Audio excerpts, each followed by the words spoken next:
अंतरंगी बाह्यांगी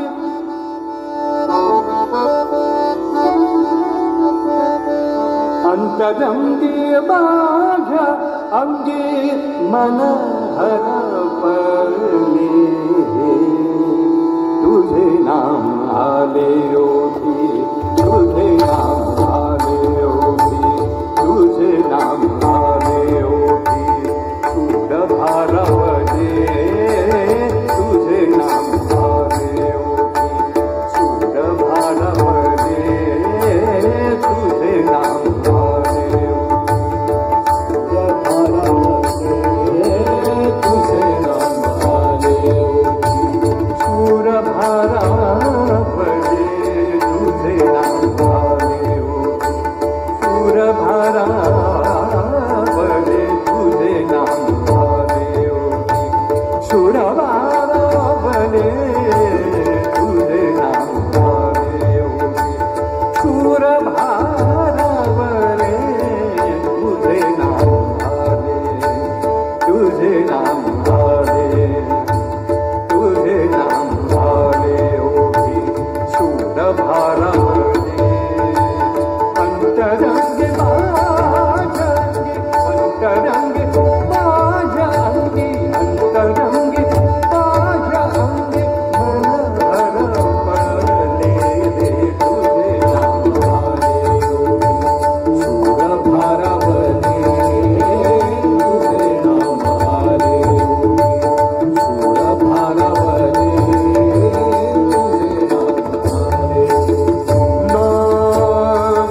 हे भाव कुठले अंतरातले आहे, हृदयातले भाव आहे, मेंदूतले भाव नाही. मेंदूतले जे आपल्याला भाव येतात आपल्या डोक्यातून ते भाव आपल्याला नेहमी पाडणारच तोंडगशी. पण आतून अंतरातून जे भाव येतात, हृदयातून जे भाव येतात ते आपल्याला तारणार आणि हे भाव डोक्यातून पाडणार. नेहमी लक्षात ठेवा, आपले हृदय आपल्याला कधीच पाडू शकत नाही. आपलं डोकं आपल्याला नेहमी पाडतं.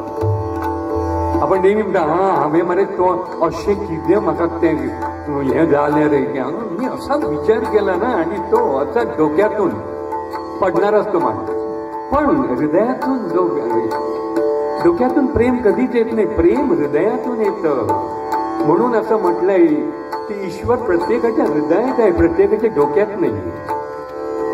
कारण हृदय हे प्रेमाने भरलेलं आहे. आपण त्याला उगीच मग त्याच्यात तिरस्कार भरलाय. आपण जशी आपण एक बरणी आहे त्याच्यात आपल्याला पापडीच टाकायची, पण आपण टाकत नाही. आपण चिवडाही टाकतो, शेवही टाकतो, आणखी काहीतरी लाडू टाकतो. तसं हृदय हे प्रेमाचं प्रतीक आहे, पण आपण त्याच्यात तिरस्कार भरलेला आहे. आपण त्याच्यात हेवेदावे भरलेले आहे. आपण त्याच्यात जजमेंट भरलेलं, हा असा तो तसा तो तसा. पण हृदय हे प्रेमाचं प्रतीक आहे. म्हणून देवाने आपलं वास्तव्य कुठे केलं तर हृदयात केलेलं आहे. भाव अंतरीचे हळवे जसे जुई फूल, भाव अंतरीचे जसे जुई फूल, भाव अंतरीचे हळवे, भाव अंतरीचे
उपमा बघा कशी दिली आहे कवीनी. अंतरीचे हळवे जसे जुई फूल, झेंडू फूल म्हटलेलं नाही, कमळाचं फूल म्हटलेलं नाही, जुई तिची नाजूक असतं जुईचे फूल.